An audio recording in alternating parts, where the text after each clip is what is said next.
Well, hello everyone. Welcome to our next Up Level Live session. We always like to take just a few minutes and wait for everyone to join us. So I see some participants are slowly trickling in. So welcome. As you're coming in, as we like to do, we want you to use the chat area.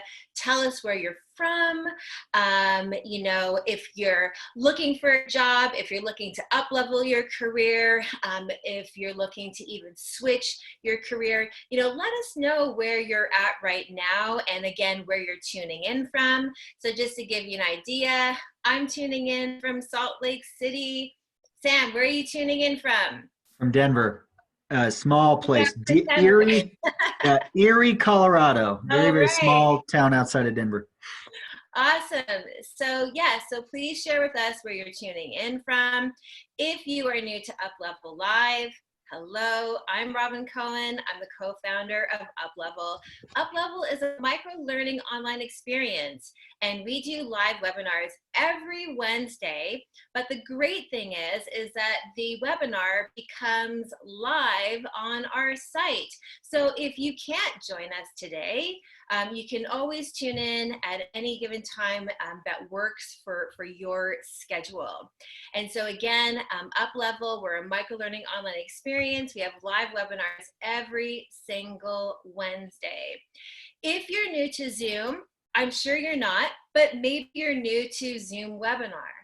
And so how it works is chat. Again, tell us where you're tuning in from. Where are you at in your job, search? Where are you looking to up-level your career? But you'll also see that there is a separate Q&A section. We would love for you, when you have specific questions for Sam, put them in the Q&A. This way we can separate what's happening in the chat area from our audience Q&A. And so without further ado, let me introduce our guest speaker today.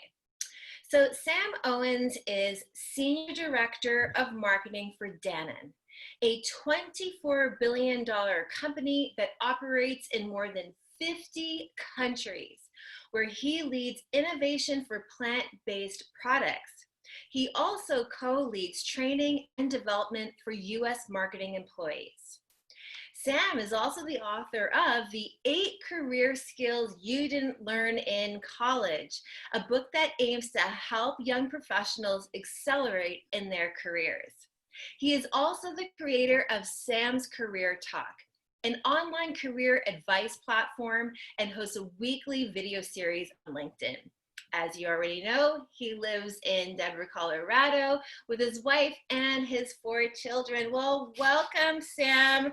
I'm so excited to have you here today. I can see that people are still, trickling in, which is great. And we're so excited to have all of you join us.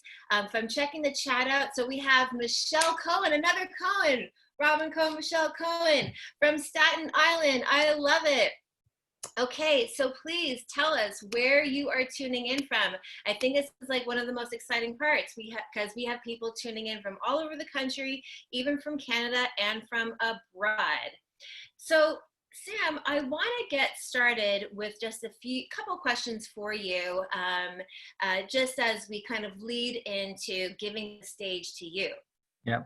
And so what I want to ask you is, for your career thus far, what has been the greatest career advice you've ever received? Wow. Okay, good.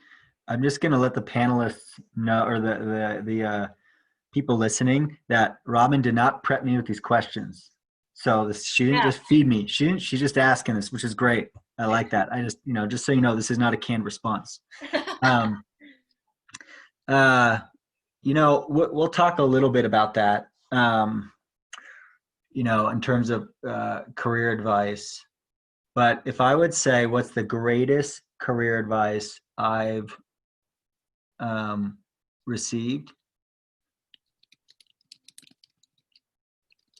I think it was one of my mentors who actually I don't know if this was advice or just something you said that gave me confidence, but he was kind of like, um, I think ultimately you're going to wind up where you're supposed to be in your career.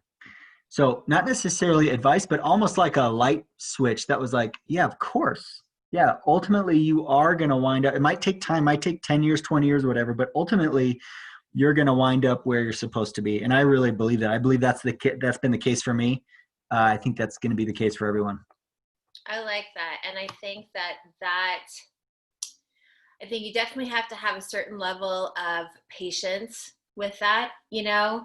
I think that people tend to be really hard on themselves and be like, okay, by this age, I'm going to be here, I'm going to be doing this, I'm going to be making this kind of money. And I think that's a lot of pressure. And then when you don't reach it, I think that you just put yourself in a position to maybe not handle that well, right? And so I love that. It's kind of like a really flexible way to look at your career and to just be patient and to know that like you will end up where you're supposed to be. So I really like that. Yeah. All right, next question. Yes. So when did you know that marketing is where you were meant to be? Yeah. So I went to business school at Brigham Young. I got my MBA there. And I actually went so I was in consulting before, I was a communication major. And I actually went in to business school as a finance major. And I got there, and the reason I did that, I had this philosophy that turned out to be totally wrong, which was, oh, well, I'm not really familiar with finance, so I'm gonna like go and study finance to try to like round myself out, or like Right. improve in the other areas, which turns out, by the way, to be a pretty bad career strategy. You ought to do what you're best at. Um, but that was the idea. Like, I'm I'm good at this. Then I'm gonna round myself out. And I went and I sat in the finance. Finance is still interesting to me in certain ways, but I sat with actually like the finance club, and was kind of like, this doesn't necessarily feel right. Like, these people aren't my people. I don't know why. And then I went and I sat in the marketing club, and I was like, okay, these people are my people. And neither is better nor worse. It's just that I think I realized what I wanted to do when I saw and could observe people that I felt were kind of like me and what they were doing. And so Yeah. that's another interesting career strategy too, is looking at people that you admire and what they do, and that you kind of see some like similarities in, and you think to yourself, oh, okay, like, yeah, this person did this, and it makes sense that this person did this. Maybe I ought to like investigate that area. And so I found out like within like a week or two of my MBA that I should switch my major from finance to marketing based No on that. kidding. Wow. Well, there you go. Yeah, Yeah, exactly. It's like, you really resonated with that group, more so than probably you would have imagined. And so you just right. knew that that was where you were meant to be. Yes. Yeah, I love it. Okay, final question. Yes. So, and I'm sure that you'll get into this during your presentation, and we'll probably even get into this after. But again, just to almost start the conversation, right? What is your advice for people who are struggling to look for a job or struggling with their career, especially considering the times that we're in right now? Yeah. Yeah, it's a good question. I might cover a little bit of it, but not totally. I think right now we'll talk about finding like the right career for you. That might not be like the next job you take. It might be, but it might not be. But I think actually thinking through the job search right now, if you're spending 3 hours a day, let's say, on the job search because you really want to get a job, I would spend 2 hours and 45 minutes talking to people that you know in your network. And I'd probably spend 15 minutes like applying online or something like that. And so I think that the jobs you will get will almost certainly, most likely, come from just talking to as many people as you can, getting contacts, setting up calls, trying to figure out how you can help people, do favors. That's the kind of activity that I think someone who is looking for a job should be engaged in. Yeah, yeah, I definitely agree with that. And honestly, when your network grows, because you're spending that time connecting with people, when your network grows, that's where opportunity really starts to flourish. At least that's how it's always been for me. And I always kind of tell my friends that, that happen to either be, looking for a job or wanting to switch. It's just grow your network as much as possible, but strategically, right? Because you want to connect with the people that make sense for where you want to be. But networking is huge. A little bit more difficult right now, considering that we aren't going to events and we're not doing all of that. But there's still a way to do it. And, we know LinkedIn and however other platforms that you use is the way to do it. And it can be just as effective that way as in person. Yeah, for sure. Yeah. Yeah. Okay. Well, without further ado, we're going to hand over the stage to you, okay? And just to let everyone know, at the end of Sam's session, we're going to have an audience Q&A. And then at the end of that, Sam has been generous enough to give away not 1, not 2, but 5 copies of his book. And so we're super grateful for that. And so, I want to encourage you to put in your questions, get engaged on chat. I will be chatting a lot because I will be pointing out, some key things that you discussed, Sam, so that we can really get that conversation going. But the more active you are, the better the chance you have of winning. So just to let you know, just get involved and we will choose 5 winners at the end of the session. All right, I am going to turn off my video and my audio. Sam, the stage is yours. All right, thank you, everyone. I appreciate it, Robin. Yeah, I'll tell you guys real quick about the book. First of all, I wish I could be there in person, or we could be doing this in person so I get to know you personally. But there are some benefits to this, which is I'm speaking to you in a leather reclining chair with my feet up in my bedroom. So, there's that, which is always good. But at some point, I hope I get to meet you all, or at least connect with you on LinkedIn or whatever. I wrote the book. Because after 10 years of from graduating in business school, I just wanted people to understand that it's just not that complicated. Not to say that it's easy or that it doesn't require discipline, but it's just not that complicated. And so the skills I talk about, what I try to do is take the kind of soft skills and put some frameworks to them to make them more tangible. So some of the skills, one of them we're going to be talking about, which is about focusing. But there's other things about how to manage a boss, how to manage other people, how to tell a good business story, how to do it all, how to evolve and stay marketable, how to do it all so you're not so you can maintain work-life balance so you don't go nuts in your job. That's why I wrote the book. And I'll be talking about, a lot of this information comes from one of the chapters of the book. Let me show you. I'm not going to do a ton of PowerPoint, but I am going to show you a couple slides. And I'm going to go back and forth so you can see my big fat face mostly and not a slide. So let me do this real quick. Let me share this with you. This is what I want to show here. So this is kind of my hope for you. Okay. So if you think about your job today, there is no job or jobs that you've had in the past. I have learned for myself, there is no job that 100% of the time is the stuff you like and the stuff you feel like you were meant to do. There's a ratio. There's always a ratio. And sometimes it's 80% the stuff you like. Sometimes it's 20% the stuff you don't like. Sometimes it's reversed. It's like, oh my gosh, 80% of my job I can't stand it, but only 20% I like.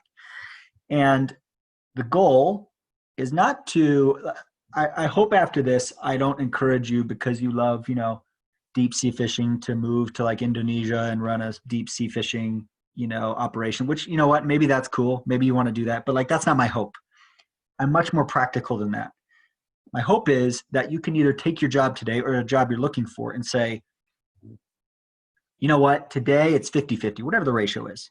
50-50 stuff I like, 50-50 stuff I hate, and say, you know what, I feel like I have the tools now to make that 60% the stuff I like and 40% the stuff I don't like. And Because if you can do that, then you can get it to 70% and then 80%. I haven't mastered getting it to 100%. But I think I really believe that I'm hopeful that some of these tools, some of the things we're going to talk about is going to get you closer to that thing you like as you think about your work. So that's kind of my hope. Let me now stop this so you can see my face again here. Let's see.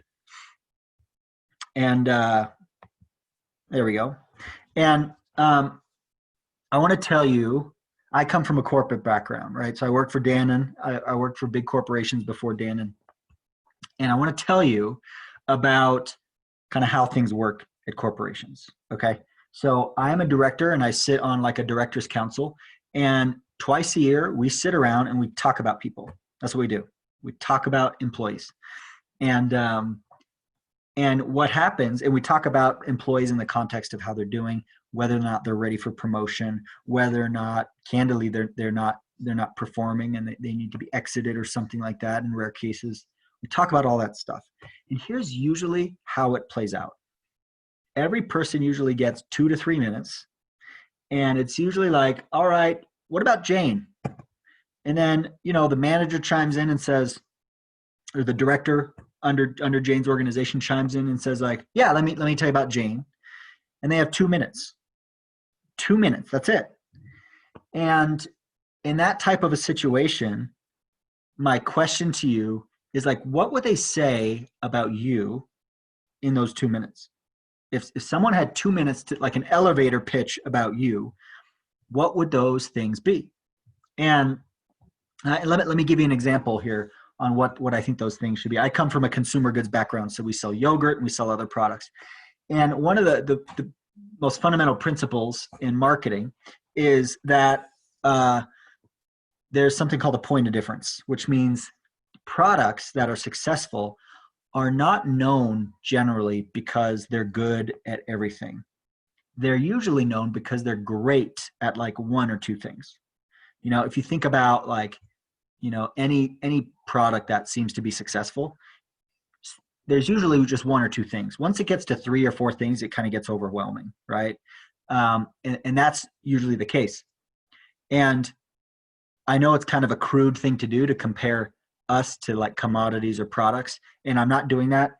I'm not comparing your individual worth, but I'm not making a statement on like everyone's individual worth as people, but I am making a statement as about our worth as employees, and we are commodities. We function that way in pretty much every way.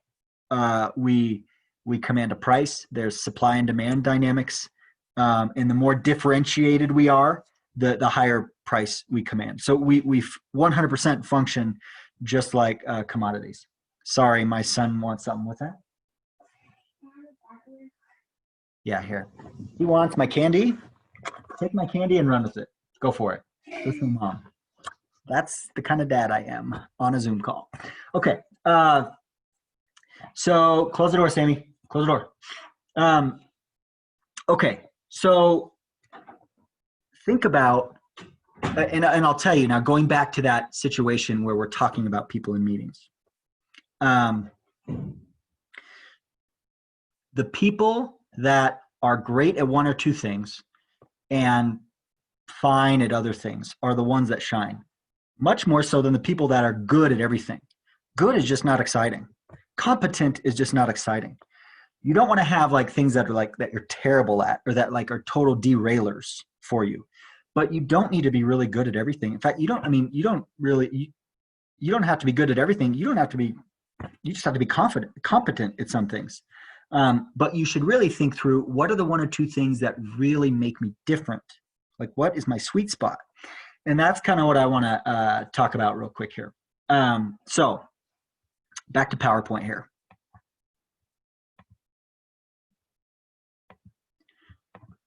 Here's just a model for your consideration, okay?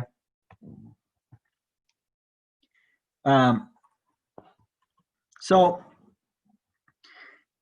in your careers and in my career, I've had some advice, and you guys have probably had this advice too, which is, you ought to just do what you're passionate about, right? And that advice usually comes from like young people who don't really know you very well, right? And they don't really care if you fall on your face.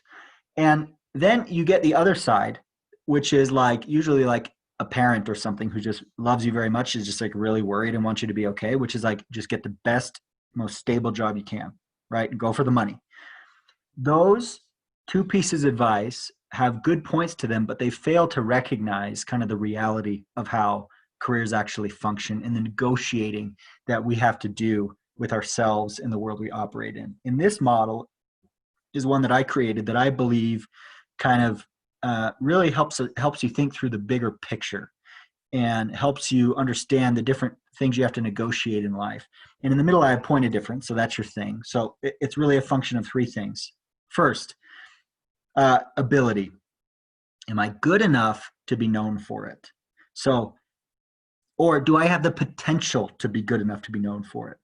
Right? So that's the first thing. Whatever that is, hey, I might not be like a super good accountant because I haven't been trained, but I've always been good with numbers. And I think I can be good enough to be like, kind of like, oh, yeah, she's the numbers person or whatever. Okay, so that's one. Number two, enjoyment. Do I like it? Okay, is it something that is interesting enough to me to where I could get out of bed every day and actually enjoy what I'm doing and not be drained by it? And then this is the one that some people forget, a lot of people forget, which is like relevance. Does the organization value it? Or if you're an entrepreneur, does the market value it? Okay, so you got to have all three, and then encompassing all of that is kind of the personal life and the negotiations you have to make with the personal life. So let's just take a couple examples, okay? Ability and enjoyment. If you only have those two, that's typically called a hobby, right? That's not typically called a career. So am I good enough to be known for it? Let's see, I really like fly fishing, and I think I have the potential to be pretty darn good at it. But will the market really compensate me in the way I want to be compensated? That personal life comes into play. If I'm going to be a fly fishing guide or open a fly fishing shop, is that really the type of work I want to do, even though I like fly fishing, right? Not a lot of people, doing really well and having a good balance off of fly fishing. So that's kind of a hobby. That's a hobby of mine. It's not a career for me. What about if you enjoy something and you are, you can make money at it, but the ability is not completely there. So for me, like after I graduated from high school, I moved to LA to become an actor, and I really enjoyed doing it. And I think I could make money at doing it potentially, but like I don't think I was that good. I don't think I was good enough to be really great at it. Maybe, I mean, look, I was better than a lot of actors in Hollywood, because let's be honest, but I wasn't great at it. Plus there was personal life issues there, right? Now, what about you're good at something and, it's relevant, or the organization value, you can make money? To me, that's accounting. Just kidding. Sorry. That's a super nerdy business joke, so I apologize. Even though you're muted, I know you're still not laughing. You're not laughing right now, even though you're muted. But anyway, so that's it, right? If you are good at something and you can make money, but you really just don't like doing it,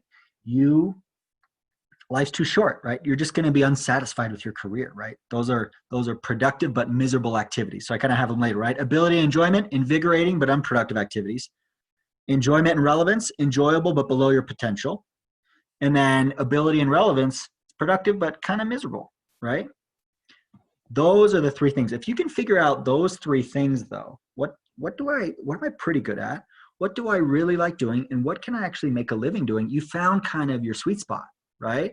You found something where it's like when someone just steps back and looks at you, they say, oh yeah, totally. Like, of course you would do that. Like, that makes sense, right? And that's kind of what kind of the direction that I think you want to go in your career. So the question becomes, of course, how do you do that, right? How do you get there? So it comes down to focus and discipline and how you spend your time. So think about the concept of time, and look at the people that seem to kind of have it all I guess, which is never true, but think about the people you admire. Um, there may be some inequality there. Like for me, I look at some people that I admire and I think, oh, inequality. Yep, that person's smarter than me. Like there's brain inequality there. Nothing I can do about that, right? There is maybe privilege inequality. We know there's racial inequality. There's lots of things that are, unequal. But time is a great way to equivalize things.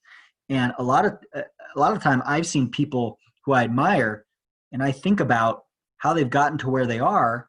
Yes, they had a lot of tailwinds in their lives, but they also spent their time pretty strategically, right? And they did not have any more time than I do. They did not have any more time during the day than I did. So they spent their time, they invested it in a certain way. And it's rather than time management, right? Time management as a concept is like, okay, I'm going to like make sure I do all these things and everything. Time investment's a totally different mentality, which is like, I'm going to spend my time doing the things that I think are going to give me the best return. And all that other stuff, guess what? It's going to figure itself out. That stuff is going to figure itself out. Like the emails, like all the stuff. Yeah, there's a few things I got to take care of, but like a lot of that stuff figures itself out. And so that's one way to really think about, how do I use my time effectively to be able to spend more time on what I know to be my point of difference? And how do I spend less time on those things that I know are like things that are kind of like urgent or whatever, that really aren't going to have the long-term payout that I want? So here's one other little model for you that I want to put forward. Before I do that, I want to read a couple statements around time investment versus time management. I'm just going to pull them up here real quick. Just give me a minute here. Okay. I didn't know if I'd had time for this, but I think it's worth exploring now that I do have a little bit of time.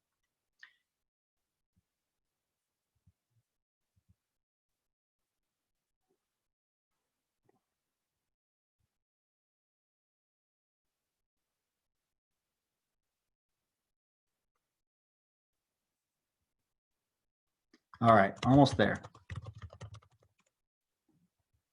Okay, so let me just like read some statements here just to kind of give you guys an idea. Okay, time management. Like someone who's into time management would say, there simply aren't enough hours in the day to get everything done that is asked of me. It feels like I get 10 new requests added to my list every day, and I can never stay on top of it. My schedule is totally packed with meetings, and I still have mountains of work to do when I get back to my desk. Okay. Same issue, time investment would say, not everything that is asked of me is worth doing. So I'm selective about which tasks I really put effort into. In meetings, I am only the leader or a key contributor in about half of the meetings to which I'm invited. The others are just meetings that I've been pulled into as a courtesy or formality, and I can easily get out of those meetings and have someone send me a quick summary afterward. This frees up more time during my day to do more important things. Okay, so time management. I want to be perceived as someone who is ready and willing to go the extra mile. So I take on extra work when I need to, and I try to give my absolute best to each assignment.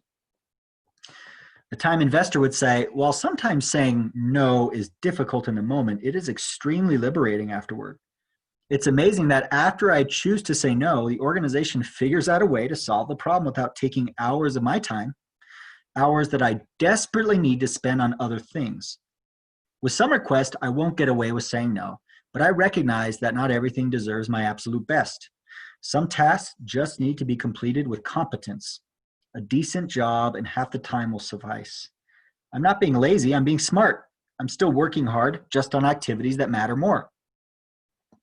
Okay, a time manager. I figure that if I put in more hours and work harder than my competitors, I will eventually come out on top. I have to sacrifice other things in my life right now because I know that at some point I will be at a level where I won't have to work so hard and can spend more time doing the things I love with the people I love.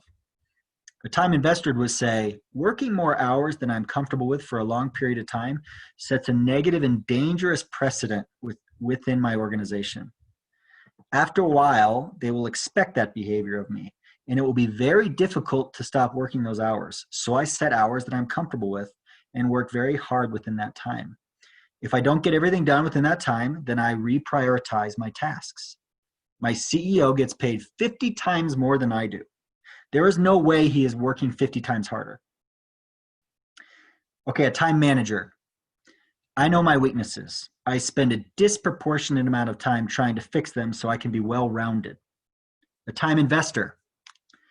I have a pulse on what I have the potential to be really good at and what I'm just not wired for.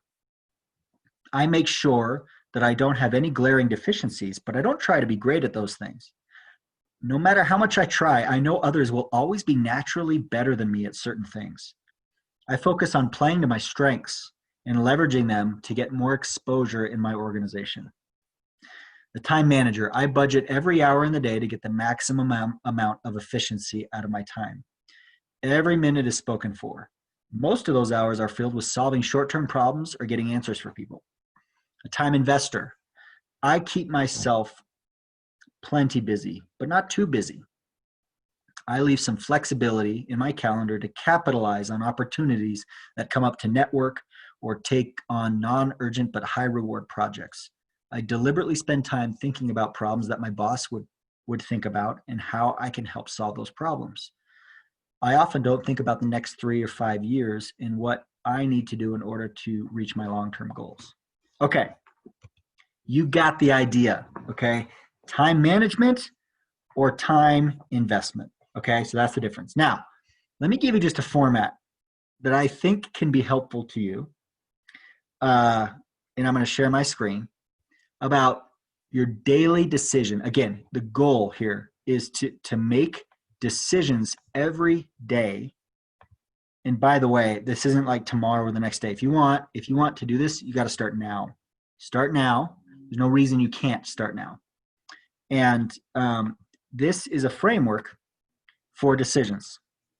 Okay, we are all asked to complete tasks in our lives, and by our work or by our investors or whatever, right? We're asked to do tasks. Here's a way to think about it, all right? Ask yourself, this is, by the way, my most sophisticated flow chart I've ever made in my life. So it doesn't get any more, I don't get any more in-depth than this, but okay, question number 1.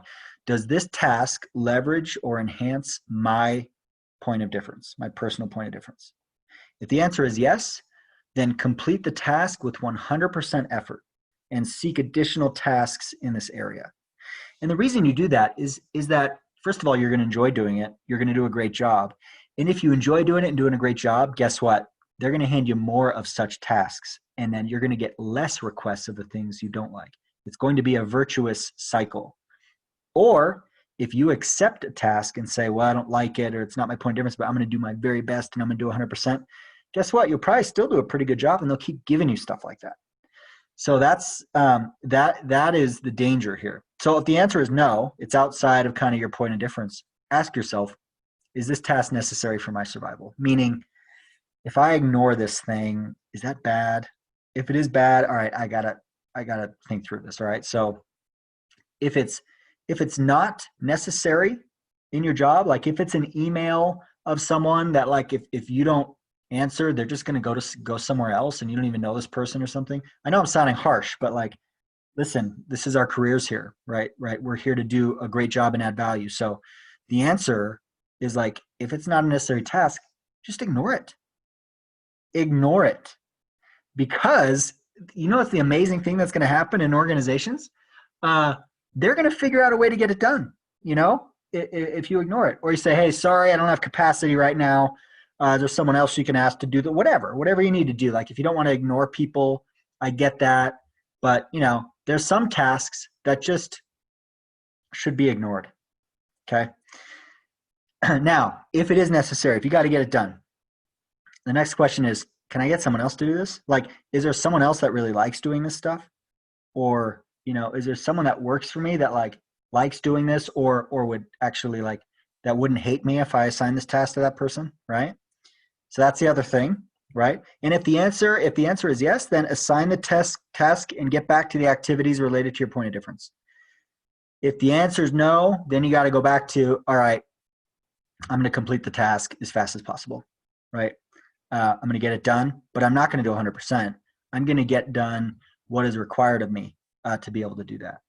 So that is one way, and I'm being pretty aggressive here, but that is one way to think about not just pie in the sky. Yeah, I got to go through I got to go through, my point of difference and I got to think about it. No, this is a very tangible model of like, no, when I'm actually parsing out the minutes and seconds of my day, this is something I could think about on how to further my career by doing the stuff that is aligned with my point of difference.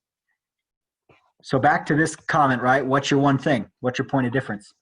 Maybe one or two things. Couple comments. First, there are likely elements of your job right now that have this thing in it. And so it's not necessarily just about quitting your job and doing something else, although maybe it is. Maybe this training has inspired you to do that. But there are likely things right now that you're doing in your job that are more aligned with your point of difference. And so the question is not how do I quit my job? It's how do I just start to do that more? And maybe you go and you say, listen, you take on extracurricular assignments that are more in line. When you do a good job on those, that actually you work yourself into a new job. That's kind of how my career has gone right now in my career. I probably am 65, 70% doing the stuff I really like, including stuff like this. But it was not always like that, right? Right out of business school, it was probably 30-70 and then worked into 40-60, 50-50. And you work yourself there over time. So that's my first thought, is there are probably things that in your job right now that include that. The second thought is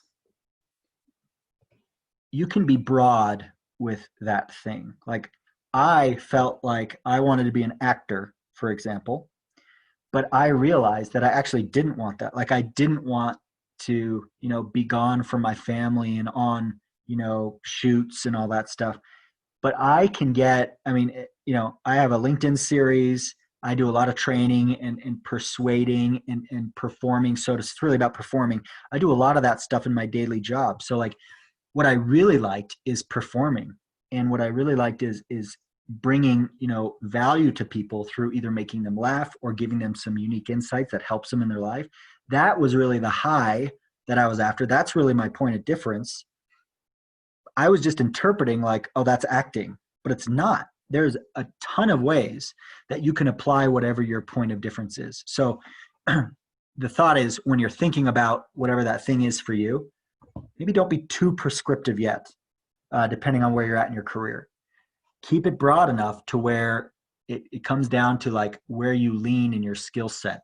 And then you can start to think about different jobs that might kind of apply to that skill set. So those are the two things. But to conclude, I would just ask you again, if you could do anything, I'm hoping that you feel like at least you have some sort of model to say, all right, I'm going to start to tip the scales a little bit, to start doing more of the stuff I like. And then to start to think through, what is that one thing for you that people are going to, it's totally different for everyone else. What is that one thing for you that people will say like, oh yeah, that's Jane or that's Robert. Yeah, that's them.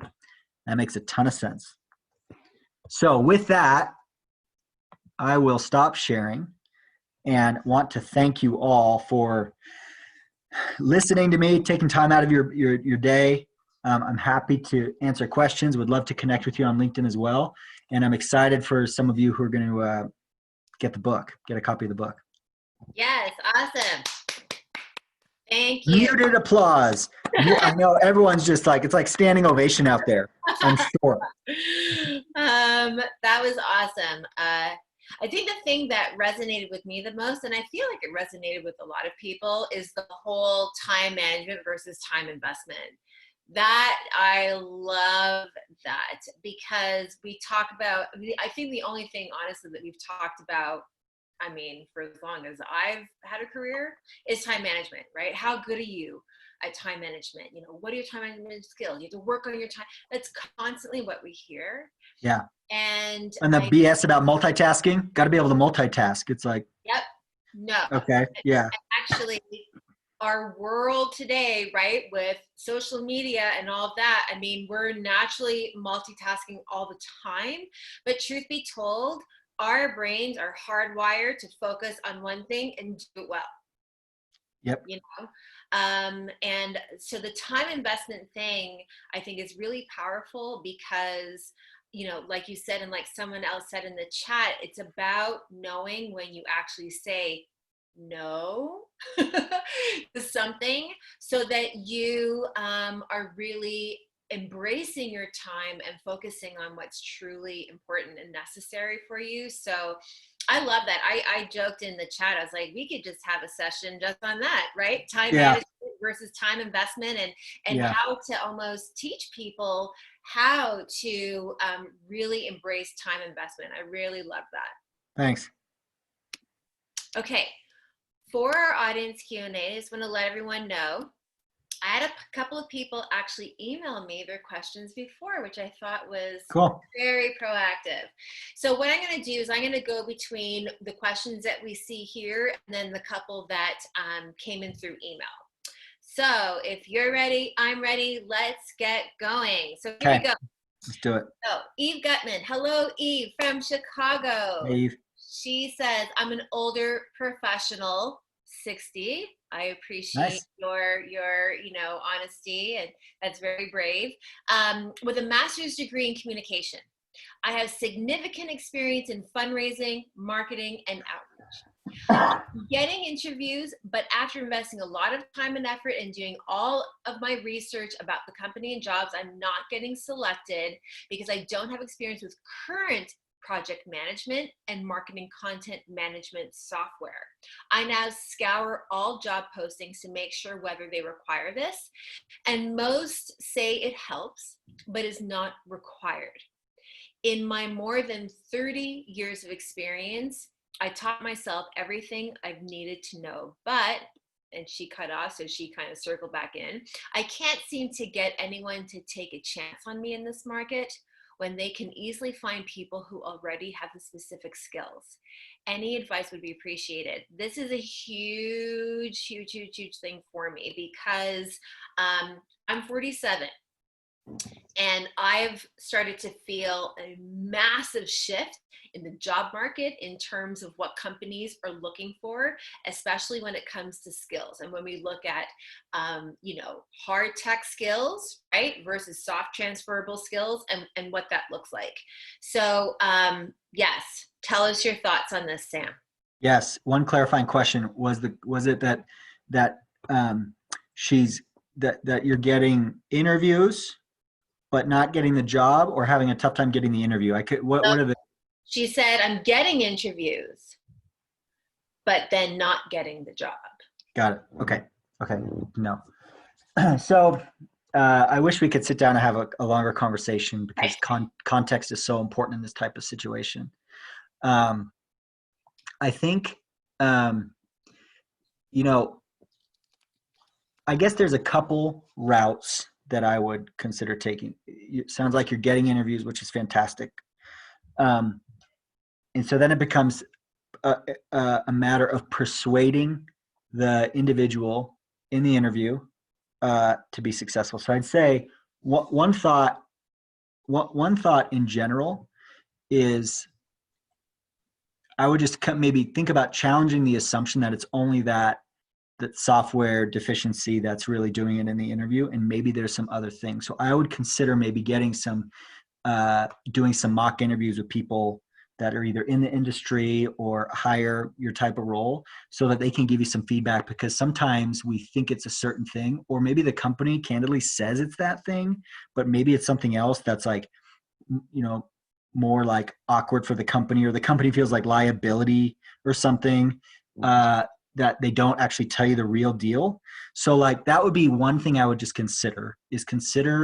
We all have things that we do in interviews, and interviewing is a skill and we can all improve on it. And so that's one thing I consider. The other thing I consider is Is there like a shortcut course that you can take on these skills? Like, do you have to get a PhD in this stuff, or can you be like, yeah, I went, I took the initiative myself and did a 2-week course on this because I have so much great experience, but I also saw this gap in something new that I hadn't done before. So I took this, I spent 2 straight weeks or a month qualifying myself for this thing. And here's exactly what I did. And here's now why I'm super confident that I have those skills for you, or something like that. And I apologize. I'm sure you have responses to like, yeah, I tried that, but this or whatever. But based on your question, those are the 2 things that jump out in my mind as things that might be able to help. And Sam, if I might be so bold, as someone that has had this similar experience over the last couple of years, one thing I would personally like companies to do is to invest in upskilling. Sure. You know what I mean? And I think because, yes, of course, when you hire someone, you can train them based on maybe, company culture or whatever their, the company usually trains people on. But for me, transferable skills are skills that are not necessarily trainable. If someone needs to learn a piece of software or what, everyone is teachable in that area. And that's the one thing I would like to see. I'd like to see companies that when they are hiring, if you have maybe a certain level of, of a skill set in, a particular software, great. But I would hope that they would look at the individual and be like, you know what, this person has like rock star experience, right? I mean, they check off. Great cultural fit. Yeah. Yeah, but they don't know this particular software. Well, that should be where the company's like, we can teach you, and that they're actually investing in that person to be able to do that. So I want to just pop in there and say that, because I've been finding that to be a really big issue. And I really wish that companies would invest in people in that way. Yes. Yep, I think that's right. And it seems like a small thing, like it shouldn't be that big of a deal, which is actually goes to my first point, which is like, validate and make sure that they're not like, oh, well, yeah, it just didn't seem like a fit for this reason, or the way you answer this question made them feel like whatever, because we see that in my company. If someone lacks like an ability to understand a certain software, but they have analytical ability, it's like, boom, like, fine. That's called 2 weeks. Like, that's nothing. Right. Yeah. So anyway, good question, Eve. Yeah. Okay. This one comes in from Allie. She emailed me this, and she asks, so speaking on the subject of older generations, but we're going to switch gears. So I feel like older generations valued sticking to one job for many years. Yeah. But younger generations jump between jobs more frequently. What is your opinion on this? I have many friends who accepted a full-time job right after college and quickly realized within 6 months that they don't want to do that role for the rest of their career. Should we stick it out for 2 years? Or is it okay to move sooner, let's say at the year mark or before, to find a job we are passionate about? Yeah, good question. So I actually looked at the numbers on this. I think people on average now, regardless of age, just averaging ages, I think switch jobs 7 times in their career or something like that. Yeah. And which means a lot of people do it a lot more than that. And so I don't think there is anything wrong with switching jobs, and I don't think it hurts you. And, if you're bouncing around every 6 months, that can be a warning sign. I think that can lead recruiters to think, this person just has a tough time like getting along with people or holding down a job, whatever. But I don't think there's anything wrong with you switching your jobs. But just remember this, the one thing I will say is, when you think about a job, think about what it can also do for you. You basically have to evaluate, what does staying here for another year versus going somewhere else for another year do for me? Because sometimes if you get in with the right company, while it's not exactly what you want to do, it can position you and it can create leverage for you in your career to go do something else at a later date at the right time. And what you want to try to do is make a logical decision versus an emotional one. If you have a tough boss, you know, unless it's just completely miserable, but you know it's kind of a tough boss, that might not be the number one factor that you should think about when deciding to jump. You should probably think through, okay, what could 3 years do here for me for 3 years there? Because in that 3 years, your boss is probably going to change over like 3 times. And so that's how I'd kind of think about careers. I think there's nothing wrong with it. Can be to your advantage to be willing to move and bounce around. But as they say, run to something, not from something. So as you're thinking about transitioning, make sure you're just doing it for the right reasons, thinking strategically about your career. Yeah, definitely. Okay, so this next question is coming in from Chad. How transparent have you been, or do you recommend, with your boss or supervisor with a point of difference or decision-making approach? Direct conversations, or did you apply it on your own individually? Good question. I think it's a mix. The one thing I do want to say is I've been pretty direct in this kind of in my talk about, you know, listen, this is what you got to do, and you know, ignore it or whatever. At work, you got to do it. You got to think about your strategy on how you do it, right? There are many, many ways to say no. In some ways of saying no rub people the wrong way, and some people are like, fine. So as an example, you know, if someone says, hey, can you handle this task? You could say, that doesn't support my point of difference, not doing it, right? That's one approach. Another one is like, you know that inside. Another way is like, hey, listen, I would love to help you. Here's everything on my plate. I've been asked to do these, I've prioritized these things, and I think this is the right priority for this reason. I'm happy to get to your request. I'm not going to be able to do it this week. I could do it next week. You are more than welcome. If you want to try to get someone else to do it, I won't be offended, but otherwise I'm happy to like do it, you know, after I've done these tasks. Like those are the types of questions that you have to, that's the type of way you got to like frame it up, always in the service and how it's valuable to the company and or whatever. If you're an entrepreneur, valuable to investors or customers or whatever. And the reason I say that is that in the end, that's true. Like your company is hiring you because they want you to use your skills in the best way to advance that company's mission. But sometimes the company doesn't see it that way. Like they don't understand that in the short term. Yeah. And so what you have to do is always figure out a way to push on that kindly, and by presenting logic and by, you know, doing all those things where in your mind, you know, like this is not an important assignment, you know it, but it can be to your detriment to just spit that out, right? You got to figure out a way to do it in a way that's approachable, that helps people understand, gets people on board with your vision, etc. Yeah, agreed. Okay. This question, I'm pulling it in from the chat, comes in from Lisa. As a senior leader in multiple global organizations, what is your advice for someone who is mid-career on how I can increase my visibility, personal brand, especially for senior leadership? Yeah. So a couple thoughts. I do think that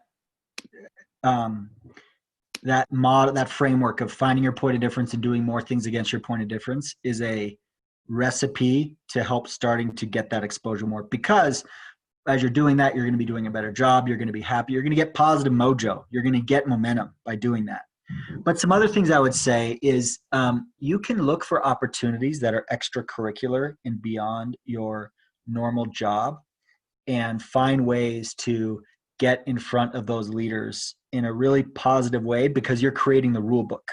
And what I mean by that is I decided that a few years back, like one example, I decided that I wanted to do like a really great training for my organization. And so, and I felt it was like aligned with my point of difference. Like I felt like I could do a good job on the training. I think people would really enjoy it. I think it'd be useful for the organization. Like it was like I had figured it out. And I went to the organization. No one asked me to do anything. I went to the organization. I sold it to the right people. And it became a really successful training and something I was known for. And it gave me a lot of exposure to senior leaders that I wouldn't have had under my normal day job. But since I saw that opportunity and capitalized on it, I got to be in front of these leaders. And by the way, like I wasn't in front of the leader explaining like a really bad business problem. I was talking about like training and development. It's like head nods from the very beginning. Like everyone wants training and development, you know? So like you're almost playing to the stuff they want while doing something you're good at. And they're just kind of like, all right, this person is like a contributor in my organization. That's how you build, I think, positive mojo and, you know, positive momentum with people, is you just look for those opportunities with or without your job description and you go after them. Yep. Yep. Great answer. Thank you. Okay. I'm going to pull another one from chat. This comes in from Tyler. Should your point of difference always be part of your work? Even early in your career, when you've still got a ratio of closer to 40-60 of tasks you enjoy versus when you don't. Basically, should you be okay with waiting and working up for a few years to see if that one thing is able to become a greater part of your chosen career as you move forward? Or do you recommend switching as quickly as possible if you don't feel early on that you're able to use that skill to the extent that you want to? And this kind of goes, it's a little bit with Allie's question too, right? It's like, how long do you ultimately stay in a company, you know, in a position, even in a department, if you feel that it's really not, you're not able to really embrace it as your career, that it's your point, you know, of difference. So what are your thoughts there? Yeah, it's a great question. And that one is very contextual, I think, depending on your personal goals, financial goals, all those things. I would say to your first question around, does your point of difference have to be with your work? I think you could apply the same model to kind of your personal life and relationships and all that stuff. But, you know, I did a calculation once about how much time like an average person spends on their career. And it was actually kind of depressing. It was like more time than I'll ever spend with like any of my kids and my spouse. Like it's pretty bad. Like it's an indictment on our society a little bit, but I say that because I definitely think you should look at this for your career too. Like, I don't think it's like, well, some people are like, no, listen, like work just supports me. And like everything else is like out, you know, everything else is what I really care about. And I get that, other than the fact you just spend so much darn time at your work, like so much time, and it bleeds over. If you're not happy at work, it can bleed over into your other elements of your life. And so I definitely think it should be evaluated for work. Yeah. And then in terms of, like when's the right time, I think I probably have a similar answer around, if you're like at an employer that, you know, it's not there yet, there is something to be said about patience for sure.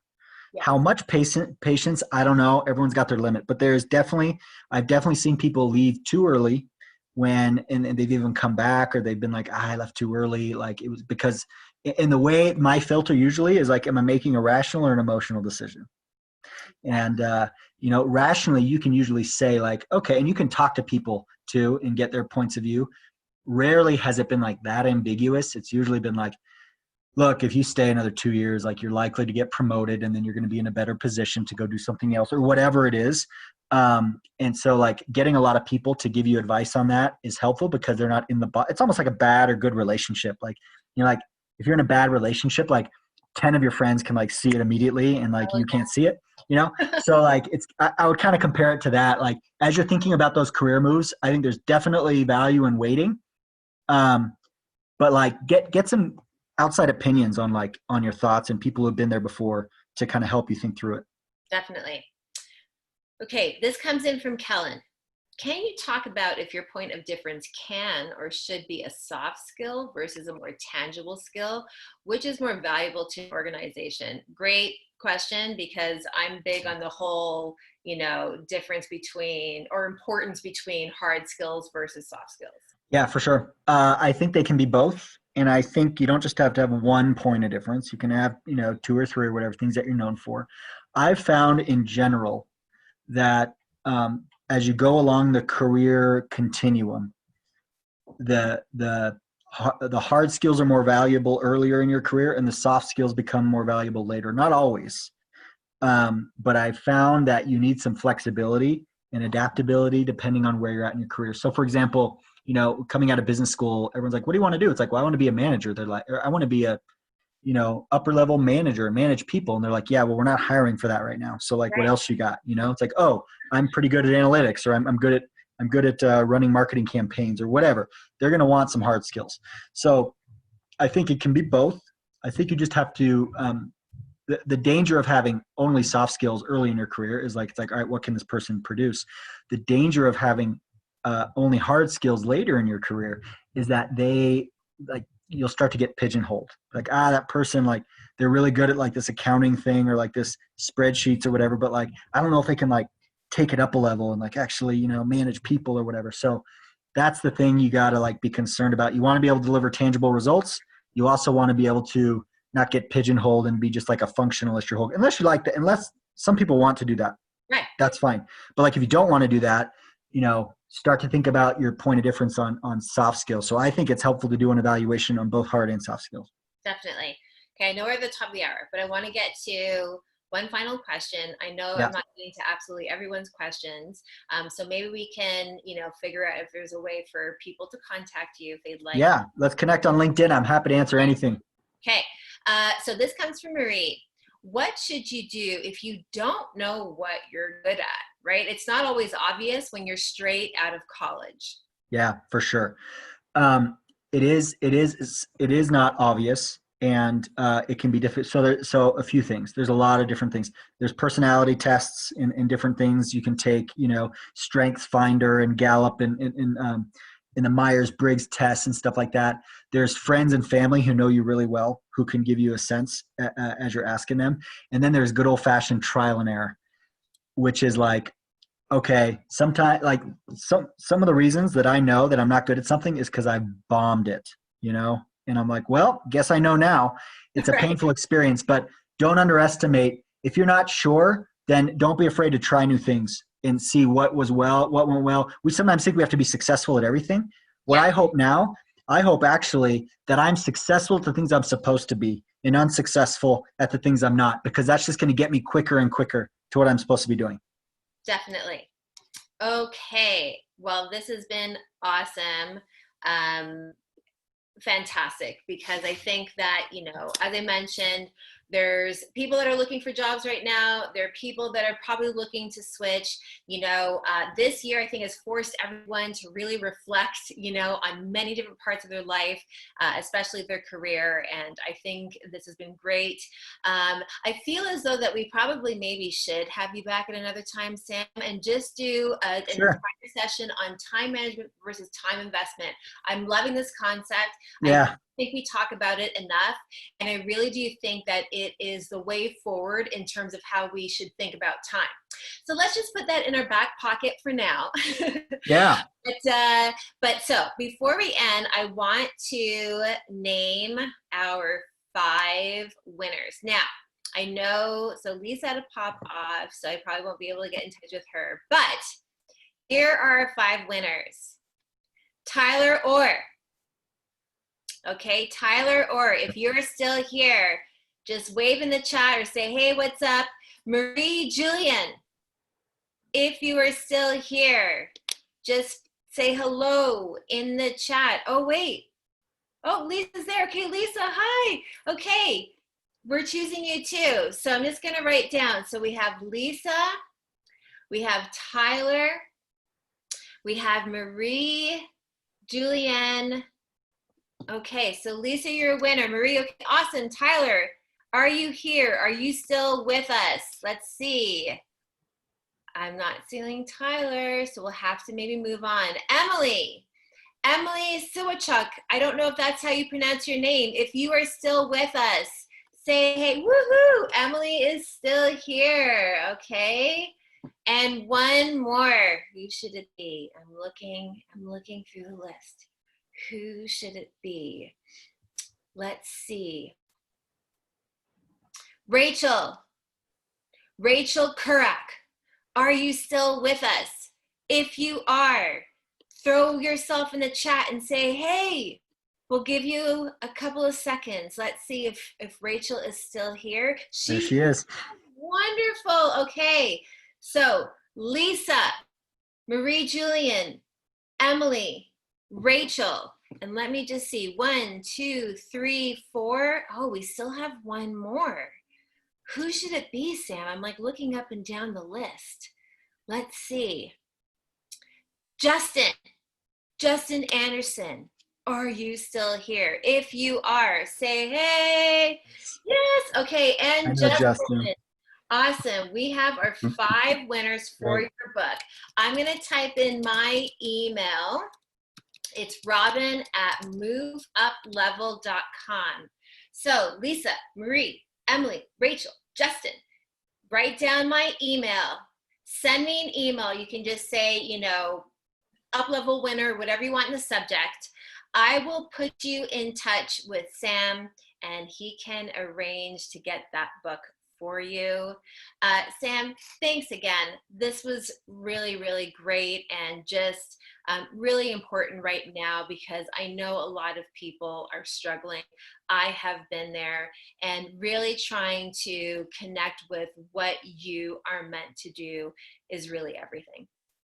Thank you very much, all. Thanks for joining. I appreciate you taking the time to listen to this. So thanks.